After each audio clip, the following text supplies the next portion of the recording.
Hello everyone. आज के इस लेसन में हम लोग पढ़ेंगे एक शॉर्ट स्टोरी जिसका नाम है द डायमंड नेकलेस।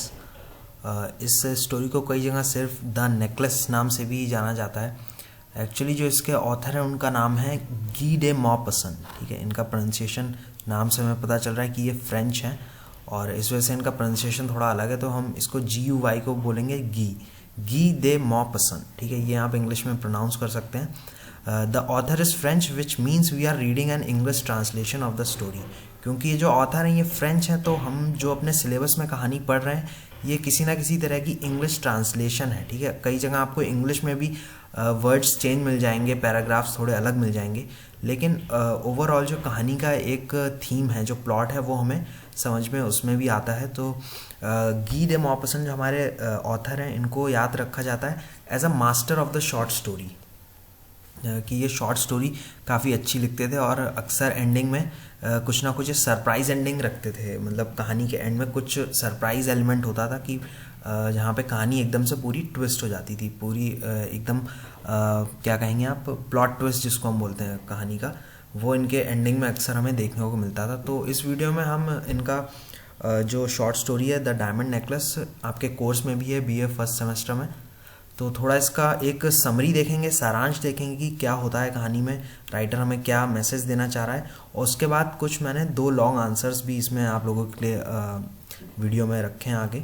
तो उससे क्या होगा, जो आपके लॉन्ग आंसर जो एग्ज़ाम में आएंगे तो मैं आपको टेक्निक बताऊंगा कि कैसे आप लिख सकते हैं लॉन्ग आंसर्स, और उसके लिए जो पूरा मटेरियल है वो भी आपको प्रोवाइड करूँगा। और जैसा कि हर वीडियो में मैं बोलता हूँ कि आप वीडियो देखते रहिए, ज़्यादा पॉज करने की ज़रूरत नहीं है, ज़्यादा रोकने की ज़रूरत नहीं है। अगर कुछ आप नोट करना चाह रहे हैं तो आप उसके वर्ड मीनिंग्स या फिर कोई इंपॉर्टेंट अगर आपको टॉपिक लगता है तो उसको आप नोट करिए। लेकिन जब आप लॉन्ग आंसर लिख रहे हैं तो फिर आपको थोड़ा सा अगर देख के लिखने में हेल्प हो रही है तो आप वीडियो रोकिए और उसके लॉन्ग आंसर तैयार करिए। जैसा कि मैंने बोला था पिछले वीडियो में भी कि हमें तैयारी क्या करनी है कि एग्ज़ाम में हमारे लॉन्ग आंसर्स, क्योंकि वहाँ पे लिमिटेड टाइम होता है, एक क्वेश्चन आता है उसका हमें एक आंसर देना होता है लिमिटेड वर्ड्स में, तो वो हमारा परफेक्ट करने के लिए आपको रिटन में एग्ज़ाम जो देना है उसकी प्रैक्टिस अभी से शुरू करनी पड़ेगी। तो चलिए देखते हैं पॉइंट बाई पॉइंट इसका की स्टोरी में होता क्या है। इसमें जो कैरेक्टर है मेन, उसका नाम है Matilda लॉइजल। She cares about beautiful and pretty things, यानी उसको अपनी लाइफ में हमेशा जो खूबसूरत और दिखने में जो अच्छी चीज़ें थी उसकी बहुत ज़्यादा चिंता रहती थी। उसको लगता था कि उसके पास सारी चीज़ें होनी चाहिए। She dreams of going to beautiful balls यानी जो पार्टीज़ होती थी वहाँ पे जाने का उसको बहुत ज़्यादा शौक था। और स्टोरी में क्या होता है कि उसको एक ऐसी पार्टी का इन्विटेशन मिल भी जाता है, तो उस पार्टी में जाने के लिए ये एक नेकलेस को बोरो करती है अपनी एक फ्रेंड से।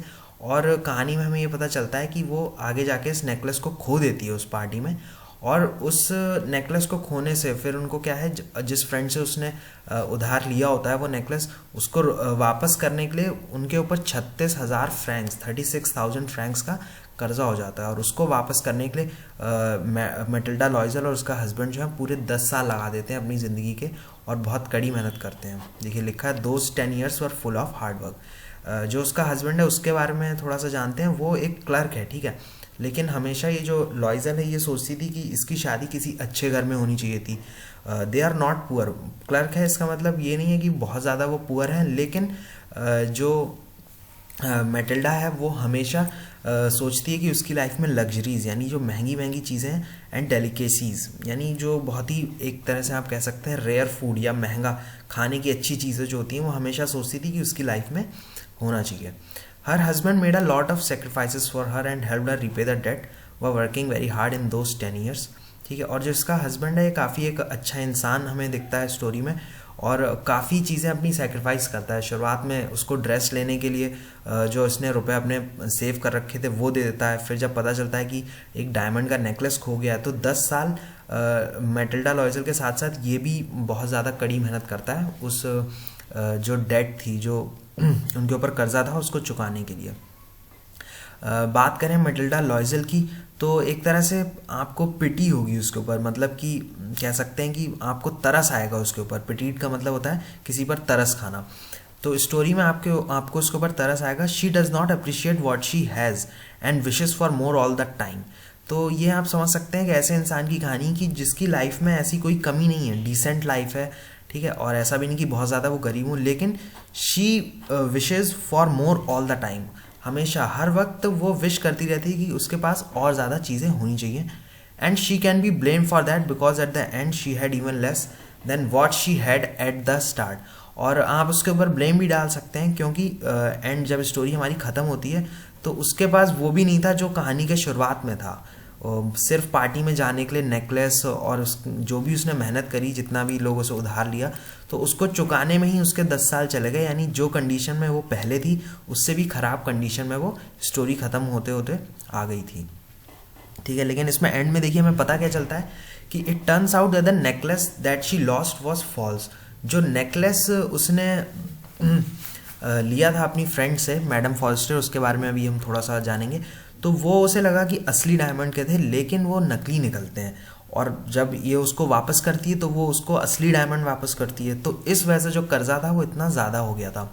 उसकी जो फ्रेंड थी फॉरेस्टियर, मैडम फॉरेस्टियर नाम है उनका, वो रिच हैं बट काफ़ी प्रैक्टिकल हैं। मतलब वो जानती हैं कि पैसा उनके पास है, लेकिन ये नहीं कि जिस तरह से मतलब मैटिल्डा लॉयजल है वो हर वक्त कुछ ना कुछ और ज़्यादा चाहती थी। तो मैडम फॉरेस्टर वैसी नहीं है, वो काफ़ी ज़्यादा प्रैक्टिकल है। Everyone in the story is more practical than Matilda. इसमें जो भी 3-4 कैरेक्टर हमें दिखे हैं तो आपको दिखेगा कि जो मैटिल्डा लॉयजल है वो सबसे कम प्रैक्टिकल है। वो मतलब अपने पैशन, अपने इमोशन से ज़्यादा सोचती है और अपने दिमाग से, अपना जो थोड़ा माइंड जैसे यूज़ करना है वो इतना ज़्यादा नहीं सोचती। मतलब जो उसकी रीजनिंग है, जो किसी चीज़ को समझने की क्षमता है, वो उसके जो पैशंस है ना वो उसको ओवर पावर कर देते हैं। मतलब उसके जो पैशंस हैं, जो चीज़ें वो चाहती है, जो उसके एक वर्ड आता है एम्बिशंस, ठीक है, तो वो काफ़ी ज़्यादा हैं। इस वजह से जो उसका प्रैक्टिकल सोचने का तरीका है वो काफ़ी कम हो जाता है मैटिल्डा का। लेकिन फॉरेस्टर बिल्कुल भी ऐसी नहीं है। Some people might say that the author is being unkind to women as she talks. अच्छा ठीक है, यहाँ पर जैसे जब हम स्टोरी पढ़ेंगे तो कई लोग सोचते हैं जैसे जो राइटर है वो वुमेन यानी औरतों के प्रति थोड़ा सा अनकाइंड हो रहे हैं, क्योंकि वो कुछ ऐसा गलत तो चाह नहीं रही है। देखिए, अच्छा दिखना, सुंदर दिखना, तो ये तो सारी वुमेन चाहती हैं कि वो अच्छी दिखें, उनके पास अच्छी चीज़ें हों। लेकिन अगर हम बात करें कि अगर वो अनकाइंड है, तो जो मैडम फॉरेस्टियर का कैरेक्टर है वो भी तो इसी राइटर ने लिखा है, जो कि प्रैक्टिकल है, रिच है, लेकिन ओवरली अटैच्ड नहीं है, not overly attached to pretty things. जो दिखावट वाली चीज़ें हैं उनसे बहुत ज़्यादा अटैच नहीं है। तो उसने बस 2 तरह के कैरेक्टर्स को दिखाया है कि सोसाइटी में हर तरह के लोग होते हैं। लेकिन एंड में हमें क्या पता चलता है कि जितना भी हार्डवर्क इन लोगों ने करा, मैटिल्डा लॉयजर और उसके हस्बैंड ने, उसके बावजूद वो क्या सोचती है कि what would have life been like if things didn't go wrong, कि अगर चीज़ें ख़राब ना होती और डायमंड का नेकलेस ना खोया होता तो उस टाइम उसकी ज़िंदगी कितनी अलग हो सकती थी। यानी अभी भी उसके साथ इतना सब कुछ हो गया है, लेकिन एंड में हमें ये लगता है कि अभी वो उतनी ज़्यादा मैच्योर नहीं हुई है, अभी वो उन्हीं चीज़ों में रहती है। मतलब जो मेन एक लेसन लाइफ उसे देना चाहती थी कि जो तुम्हारे पास है उसमें ही खुश रहो, इतना बड़ा लेसन, इतनी ज़्यादा हार्डवर्क उसको 10 साल करना पड़ा। लेकिन एंड में जब वो अपनी फ्रेंड से मिलती है तब भी उसका जो थोड़ा सा एटीट्यूड या फिर जो कहेंगे जो उसका टेक ऑन लाइफ, जो नज़रिया होता है वो वैसा ही होता है कि अगर वैसा हो जाता तो क्या हो जाता, अगर ये ना होता तो आज लाइफ कैसी होती। तो एंड में हमें पता चलता है कि जो मैटिल्डा लॉयजल है उनका कैरेक्टर काफ़ी ज़्यादा रिजिड है और वो कह नहीं सकते कि उनके साथ जो हुआ तो उससे उन्होंने बहुत ज़्यादा कुछ सीख ली है। तो इस तरह की मैच्योर पर्सन वो हमें बिल्कुल नहीं दिखती हैं। तो कहानी आप समझ गए होंगे, किसी भी टेक्स्ट में आप पढ़ सकते हैं अगर डिटेल में पढ़ना चाहते हैं। बाकी अब बात करते हैं इंपॉर्टेंट क्वेश्चन। देखिए, एक तो कोई भी कहानी अगर है आपकी तो उसमें से इंपॉर्टेंट क्वेश्चन एक हमेशा बनता है कि जो उसके मेजर कैरेक्टर्स हैं ना, तो उनका कैरेक्टर स्केच लिखने को आता है, उनका लक्षण, वर्णन जिसको हम हिंदी में बोलते हैं। तो उनके कैरेक्टर, जब आपने स्टोरी पढ़ी है तो आप कई सारे कैरेक्टर के पॉइंट्स उनके पिक कर सकते हैं और उन्हें नोट कर सकते हैं। उससे पहले हम लोग देखते हैं यहाँ पर थोड़ा सा एक एस्से टाइप का क्वेश्चन है। What was the single mistake that ruined Loisel's lives and brought them so many sufferings? Could they have avoided such a situation? कि वो कौन सी एक गलती थी जिससे जो लॉयजल्स थे यानी मैडम लॉयजल और उसका हस्बैंड, उनकी लाइफ जो थी उसमें कितने सारी सफरिंग्स, बहुत सारे दुख, बहुत सारी हार्डशिप्स, यानी उन लोगों ने कठिन समय देखा। कुड दे हैव अवॉइडेड, और क्या वो इस सिचुएशन को अवॉइड कर सकते थे।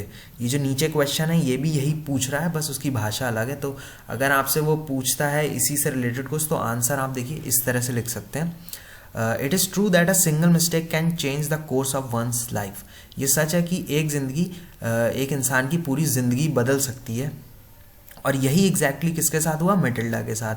और एक सूटेबल कॉस्ट्यूम और अपने आप को जो बोरो करे हुए ज्वेलरी थी उससे सजाने के लिए क्या हुआ, उसकी जो फॉर्चून्स थी वो तब भी नहीं बदली। वो क्या सोचती थी कि हमेशा लोग उसकी तारीफ़ करें, वो बहुत सुंदर दिखे, उसके पास महंगी चीज़ें हों। तो एक टाइम पर तो उसके पास भले ही बोरो करा हुआ, उधार पे लिया हुआ था, लेकिन उस पर था ना एक अच्छी ड्रेस भी थी उसके पास और ज्वेलरी भी थी, लेकिन उसकी जो फॉर्चून यानी जो उसकी किस्मत थी वो तब भी नहीं पलटती। ठीक है। और इसके बाद क्या हुआ, इसने हाइड करा फैक्ट को कि उसने जो मैडम फॉस्टर का नेकलेस था वो खो दिया। तो ये बात उसने हाइड यानी कि अपनी फ्रेंड से छुपाई और उसको कॉन्फिडेंस में नहीं लिया, और मतलब उसको जाके सच सच नहीं बताया, which was indeed a big blunder. और वो एक तरह से बहुत ब्लंडर बोलते हैं जब कोई बहुत इंसान बड़ी गलती कर देता है, तो उसको हम बोलते हैं बिग ब्लंडर। ठीक है। तो यहाँ पर जो मैडम लॉयजल थी, मैटिल्डा लॉयजल, तो उनकी काफ़ी बड़ी गलती थी। अगर वो शुरुआत में बता देती कि मैंने वो नेकलेस खो दिया है, तो शायद वहीं पे उन्हें मैडम फॉरेस्टर बता देती कि अरे वो तो नकली था, 500 फ्रैंक्स का था, और ये जो 36,000 फ्रैंक्स का उनके ऊपर कर्जा हुआ था वो ना होता। देखिए आगे लिखा है कि ये सबसे बड़ी गलती थी मैटिल्डा की उसकी लाइफ में। ठीक है। अननेसेसरी सफरिंग यानी कि जिस दुख से, जिस पीड़ा से वो लोग बच सकते थे वो भी उनकी लाइफ में आ गई, और उन्हें रिप्लेसमेंट यानी मैडम फॉस्टर का जो नेकलेस था बिल्कुल वैसा ही डायमंड का खरीदने के लिए उन्हें 36,000 फ्रैंक्स का कर्जा हो गया। उन्हें पता नहीं था कि ये नकली था, तो उन्होंने तो असली वाला डायमंड खरीदा, तो इतना बड़ा कर्जा उनकी लाइफ में हो गया। 10 साल तक मैटिल्डा जो थी उसने काफ़ी ज़्यादा हार्डवर्क करा। ठीक है। और एक हमें जो बस पॉजिटिव कैरेक्टर ये दिखता है कि जब वो प्रॉब्लम में आ गई तो उसके बाद उसने पार पाने के लिए हार नहीं मानी। एक तरह से आप कह सकते हैं कि वो उसके पास और कोई चारा भी नहीं था, तो उसने एक ऑर्डिनरी मेड यानी जो घर में सर्वेंट होते हैं वो बनकर लोगों के घर पे काम करा। और जो मिस्टर लॉयजल उसका हस्बैंड था उसने भी मतलब अलग से एक्स्ट्रा जॉब्स करनी शुरू की, रात में काम करना शुरू कर दिया अपने ऑफिस में, जिससे कि वो पैसा और ज़्यादा जोड़ सके। ठीक है। अब हमें क्वेश्चन में दूसरा पार्ट था कि वो इससे कैसे बच सकते थे। तो देखिए इसका आंसर आप लिख सकते हैं, of course the लॉयजल्स could have avoided such an unfortunate situation. तो जो लॉयजल्स थे वो इस अनफॉर्चुनेट सिचुएशन से बच सकते थे। Madam Forrester was an obliging, helpful and forgiving lady. हमें पता चलता है कि जो मैडम लॉयजल है काफ़ी ज़्यादा ओब्लाइजिंग यानी उपकारी लेडी है, हेल्पफुल काफ़ी मदद करती है और माफ़ भी कर देती है। तो अगर ये शुरुआत में उसको सच सच बता देते तो इतना ज़्यादा जो अनफॉर्चुनेट सिचुएशन उनकी लाइफ में आ गई वो ना होती। She was rich but not arrogant. वो जो मैडम फॉरेस्टियर थी वो रिच थी लेकिन एरोगेंट नहीं थी, उसको गुरूर नहीं था अपनी दौलत का। और वो हमें जैसा कहानी में उसका कैरेक्टर पता चला है तो वो बहुत ही आसानी से बिना कुछ बात कहे माफ़ कर देती उन लोगों को, क्योंकि वो जो जूल्स थे वो कैसे थे, फॉल्स। अब नकली जूल्स अगर खो जाते हैं तो बहुत हद से हद वो उसका रुपए अगर मांगती भी, पहली बात तो उसका जो कैरेक्टर था वो ऐसा था नहीं, वो उन लोग को माफ़ कर देती। लेकिन आप खुद सोचिए कि कहाँ पर एक 500 फ्रैंक्स का नकली नेकलेस और कहाँ पर 36,000 फ्रैंक्स का एक असली डायमंड का नेकलेस। तो ये बहुत आसानी से ये लोग बच सकते थे and suffered just for nothing. लेकिन उन लोगों ने क्या करा, ज़रा सी बात के लिए जो थी भी नहीं, उन्हें लगा कि असली नेकलेस है, वो जो नेकलेस असली था भी नहीं, उसके लिए उन लोगों ने 10 साल तक बहुत पीड़ा, बहुत दुख झेला। ठीक है। तो ये आपका एक क्वेश्चन हो सकता है। इसमें एक चीज़ आप लोग ध्यान रखिएगा, जैसे मैंने आपको बताया लॉन्ग आंसर है। ठीक है। तो ये मैंने आपको सिर्फ नोट्स दिए हैं, जैसे यहाँ से ये आप लिखेंगे तो आपका 1 या 1.5 पेज में ये पूरा आ जाएगा जब आप लिखेंगे पेज पर। लेकिन आप जब आप लिखते हैं ना कोई आंसर तो थोड़ा सा चीज़ों को और ज़्यादा एक्सप्लेन, इलेबरेट कर सकते हैं थोड़ा और डिटेल में। जो मैंने ऊपर आपको पूरी इसकी एक पॉइंट वाइज समरी बताई थी ना, तो इसमें से पॉइंट्स उठाकर आप अपने किसी भी आंसर में लिख सकते हैं। क्योंकि भले ही आपसे कोई कैरेक्टर स्केच पूछे या फिर कहानी की सिचुएशन पे कोई क्वेश्चन करें आपसे, जैसे कि यहाँ पर है, तो वो आप लिखिए जो मैं आपको दिखा रहा हूँ, लेकिन साथ साथ जो समरी वाले पॉइंट्स हैं इनके साथ आप आंसर बनाने की कोशिश करिए। ऐसा मत सोचिए कि जब एग्ज़ाम आएगा वहीं पे जाके सीधे हम अटेम्प्ट करेंगे। उससे क्या होगा, एक तो आपकी लिखने की प्रैक्टिस नहीं होगी, दूसरा आंसर को किस तरह से फॉर्म करते हैं। जब आप अपना पूरा आंसर लिखेंगे और पढ़ेंगे उसको, तो हर बार आपको कुछ ना कुछ उसमें कमी दिखेगी, तो उससे क्या होगा, एग्ज़ाम से पहले आप अपने आप को परफेक्ट कर सकते हैं। क्योंकि प्रैक्टिस जितनी आप करेंगे लिटरेचर में, यही है कि आप पढ़िए और उसको लिखिए। और लिटरेचर में कभी भी हम ना रटने वाला क्वेश्चन आंसर रखते ही नहीं है, आपको बस समझ में आना चाहिए। मैं आपको नोट्स भी दे रहा हूँ, लेकिन आपको बिल्कुल हूबहू इसको यहाँ से लेके यहाँ तक रटने की ज़रूरत नहीं है। आप इसको समझिए, कुछ हाँ इंपॉर्टेंट पॉइंट्स हैं जो आप दिमाग में रखिए, लेकिन उसके बाद अपनी लैंग्वेज में आंसर्स आप बनाइए, वही आपके लिए बेस्ट रहेगा। चलिए ठीक है, ये तो हो चुका है अपना। अब हम लोग देखते हैं कि कैरेक्टर स्केच ऑफ मैटिल्डा लॉयजल। इसको मैं बहुत इजीली आपको बताऊंगा, क्योंकि कहानी आप समझ गए, उसका कैरेक्टर भी समझ गए, लेकिन जो आंसर आपको लिखना है वो किस तरह से लिख रहे हैं, ठीक है। तो देखिए, जो मैटिल्डा लॉयजल है, ये स्पेलिंग भी है ना अलग अलग ट्रांसलेशन में अलग अलग है। कहीं पे MATILD है, मैटिल्डा लिखा है, यहाँ पर MATHILDE है, तो वो आप समझ जाइएगा मैटिल्डा लॉयजल की ही बात हो रही है।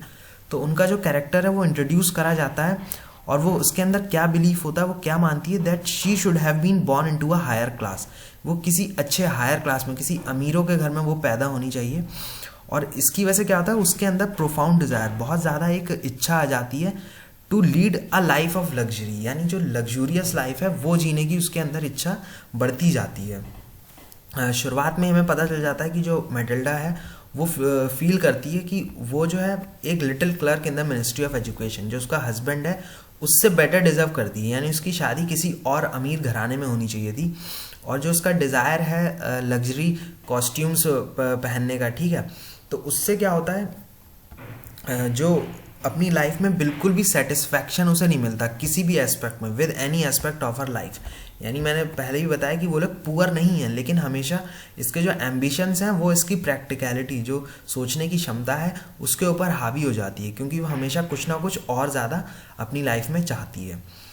Her husband goes through a great deal of trouble, ठीक है। उसका जो हस्बैंड है, एक एग्जाम्पल उसमें है कि जब वो इनविटेशन लेके आता है पार्टी में, काफ़ी मुश्किल से उसे वो इनविटेशन मिलता है उस पार्टी का, लेकिन वो क्या रिप्लाई करती है कि what do you want me to do with this, ठीक है। वो सोचता है कि उसकी वाइफ खुश होगी, लेकिन जैसा कि मैंने बताया उसका कैरेक्टर है, जो भी उसके सामने है, जो भी उसकी लाइफ में है, वो उससे खुश नहीं होती है। तो वो बोलती है कि अरे इस पार्टी में मैं क्या पहनूंगी, और मेरे पास कोई ज्वेलरी नहीं है, कोई कपड़े नहीं है।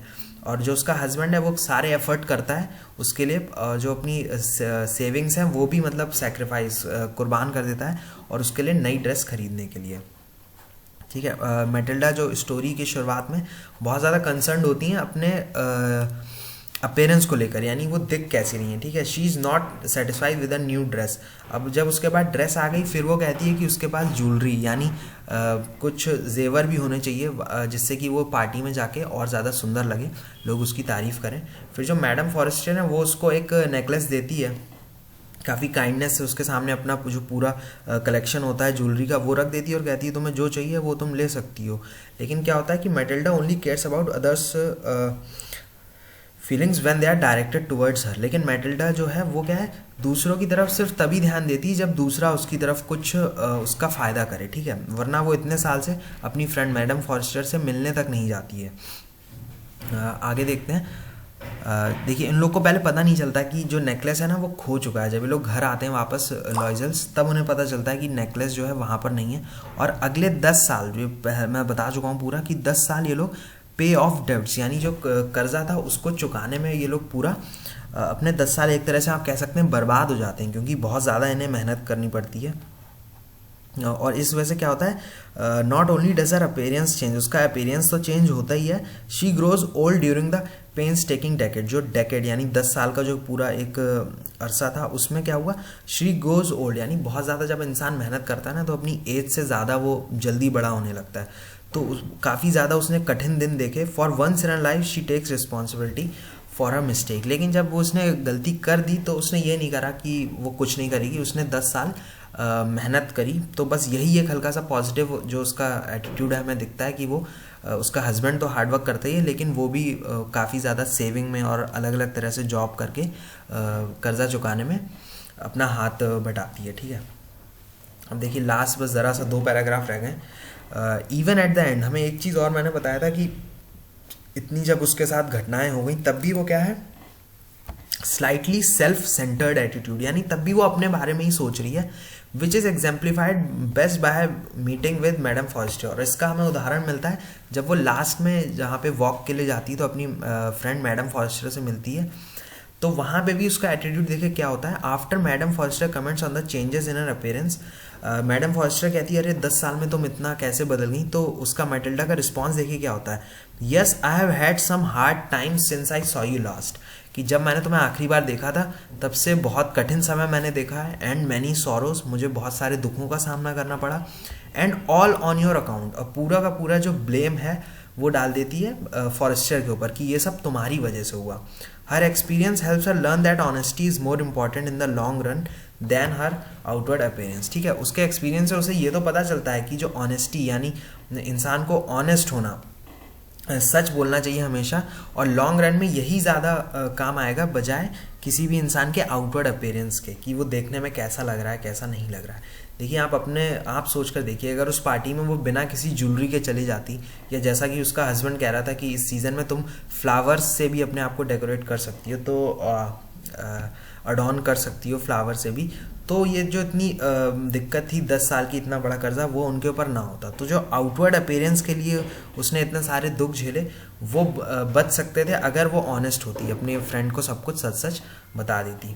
इन a way Mathilda is both the protagonist and the antagonist. ठीक है, कहानी में हमें देखने को मिलता है कि कोई भी कहानी होती है उसमें एक तो आपका होता है प्रोटैगनिस्ट, मतलब जो कहानी का मेन कैरेक्टर है, और एंटैगनिस्ट हम बोलते हैं जो कहानी का मेन विलन होता है। तो हमें मैटिल्डा दोनों ही रोल में देखने को मिलती हैं। The events of the story revolve around and seem to be set in motion by her, making her the protagonist. अब वो प्रोटैगनिस्ट इसलिए क्योंकि कहानी का जो मेन कैरेक्टर है वो मैटिल्डा ही है, पूरी जो कहानी है उसके इर्द गिर्द ही घूमती है।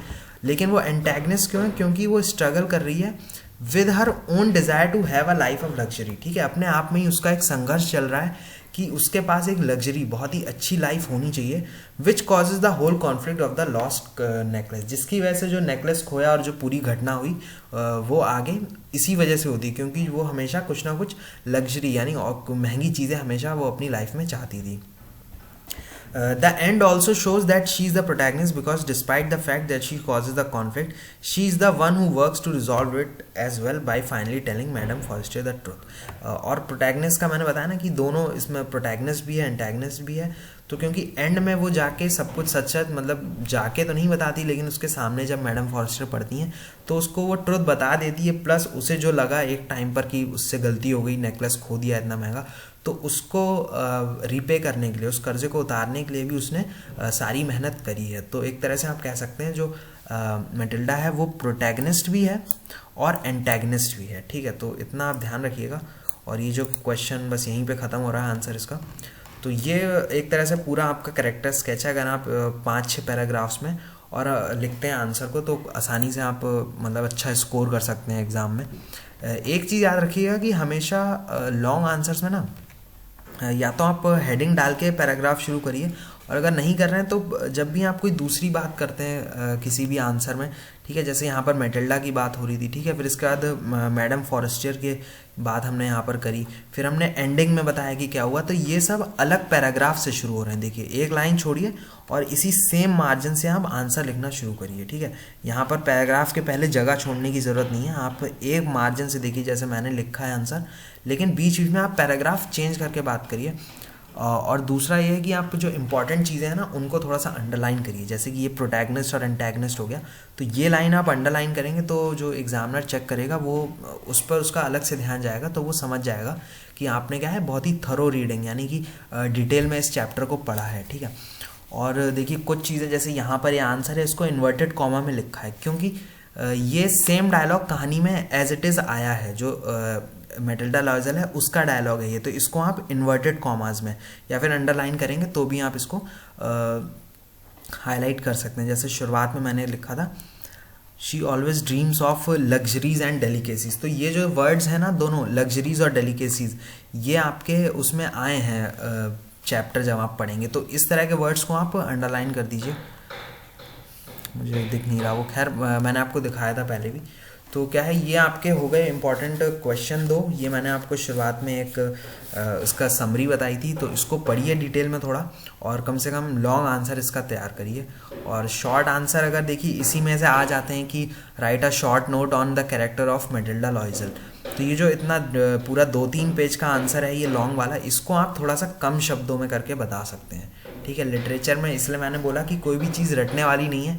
अगर आपने कोई आंसर लॉन्ग की तरह तैयार कर लिया तो उसका शॉर्ट तो आप बना ही सकते हैं, बस उसमें थोड़े एग्जाम्पल कम कर दीजिए। जो मेन चीज़ें हैं जो आपका 5-6 लाइनों में आ जाए तो उसमें आप करेक्टर उसका बता सकते हैं। इसके अलावा मैं हर वीडियो में आपसे बोलता हूँ कि अगर कोई और क्वेश्चन है जिसका आपको लॉन्ग आंसर या कोई टॉपिक समझ में नहीं आ रहा है तो उसको आप कमेंट्स में करिए। मान लीजिए आपका कोई एग्ज़ाम आने वाला है और कोई टॉपिक आप थोड़ा समझना चाह रहे हैं डिटेल में, तो कमेंट करिए और जितना जल्दी पॉसिबल हो सकेगा मैं उसमें भी आपके लिए तैयार करवा दूंगा आंसर्स, या जो भी टॉपिक है वो आपको एक्सप्लेन कर दूंगा। तो ऑल द बेस्ट, और आप लोग इसको पढ़िए आराम से। I hope you all do good in your exams. Thank you.